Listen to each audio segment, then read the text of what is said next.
Welcome to Up from the Basement Bedtime Stories. We're here with Mustard and Willoughby, Gus, Barry, and Benny, and tonight we'll be reading you Make Way for Ducklings. Make Way for Ducklings. Mr. and Mrs. Mallard were looking for a place to live, but every time Mr. Mallard saw what looked like a nice place, Mrs. Mallard said it was no good. There were sure to be foxes in the woods or turtles in the water, and she was not going to raise a family where there might be foxes or turtles, so they flew on and on. When they got to Boston, they felt too tired to fly any further. There was a nice pond in the public garden with a little island on it. The very place to spend the night, quacked Mr. Mallard, so they flapped down. The next morning they fished for their breakfast and in the mud at the bottom of the pond, but they didn't find much. Just as they were getting ready to start on their way, a strange, enormous bird came by. It was pushing a boat full of people, and there was a man sitting on its back. "Good morning," quacked Mr. Mallard, being polite.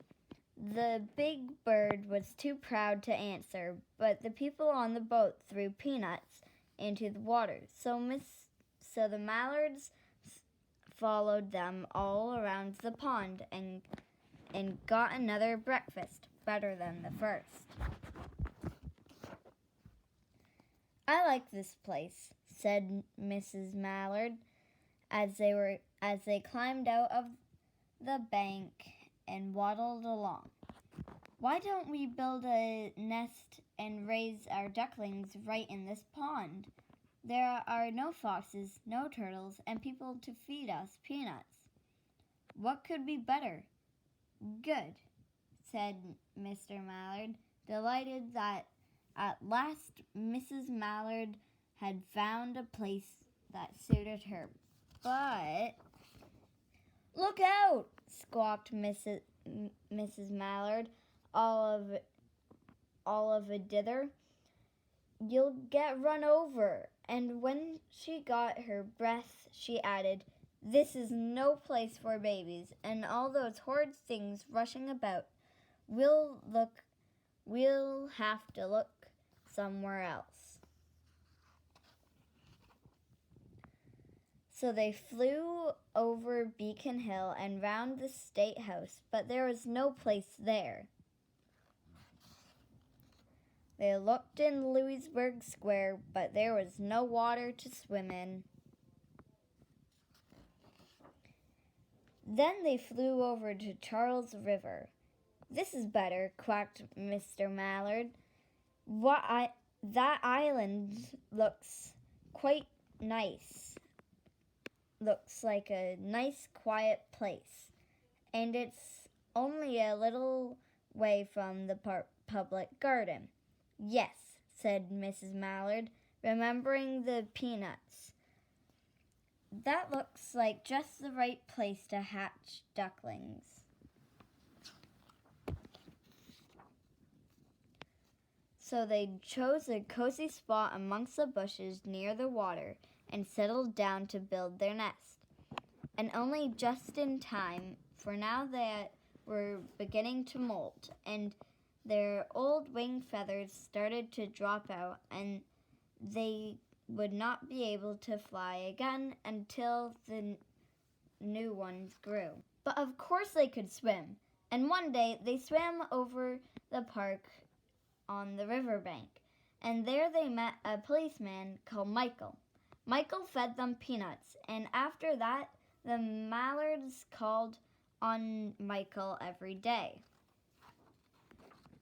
After Mrs. Mallard had laid 8 eggs in the nest, she couldn't go to visit Michael anymore because she had to sit on the eggs to keep them warm.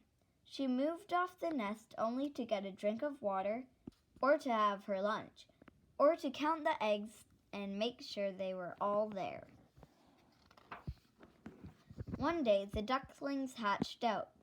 First came Jack, then Cack, and then Lack, then Mac, then Knack, and Quack, Pack, and Quack. Mr. and Mrs. Mallard were bursting with pride. It was a great responsibility taking care of so many ducklings, and it kept them very busy.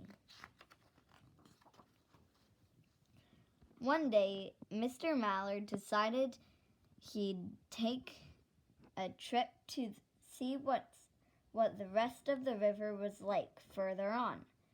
So off he set. "I'll meet you in a week in the public garden," he quacked over his shoulder. "Take good care of the ducklings." "Don't you worry," said Mrs. Mallard. "I know all about bringing up children," and she did. She taught them how to swim and dive. She taught them to walk in a line, to come when they were called, and to keep a safe distance from bikes and scooters and other things with wheels. When at last she felt perfectly satisfied with them, she said one morning, "Come along, children, follow me." Before you could wink an eyelash, Jack, Cack, Lack, Mac, Knack, Whack, Pack, and Quack fell into line, just as they'd been taught. Mrs. Mallard led the way into the water, and they swam behind her to the opposite bank. There they waded shore and waddled along till they came to the highway.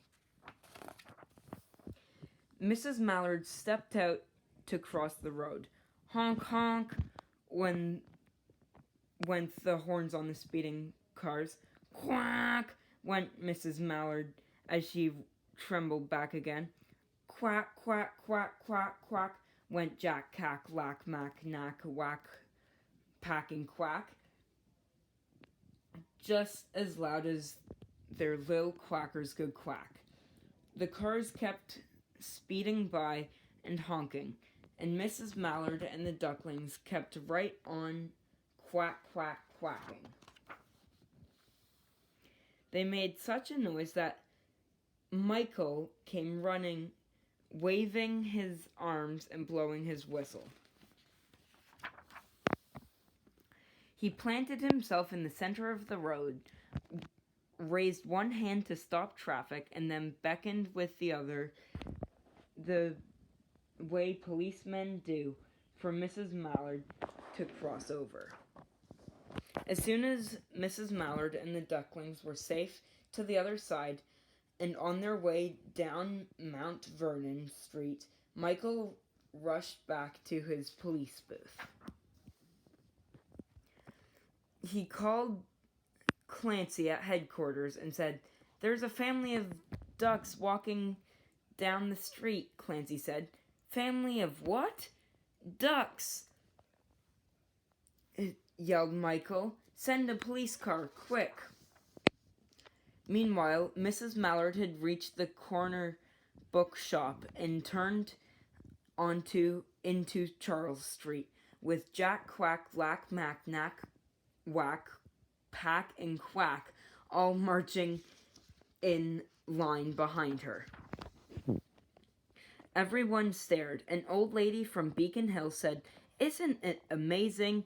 And the man who swept the street said, "Well now, ain't that nice?"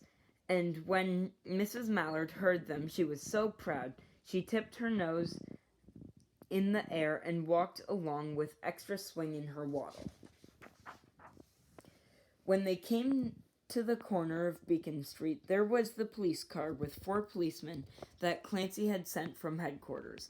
The policemen had held back traffic so Mrs. Mallard and the ducklings could march across the street. Right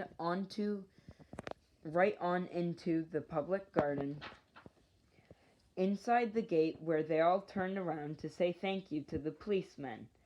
The policemen smiled and waved goodbye. When they reached the pond and swam across the little island, there was Mr. Mallard waiting for them, just as he had promised.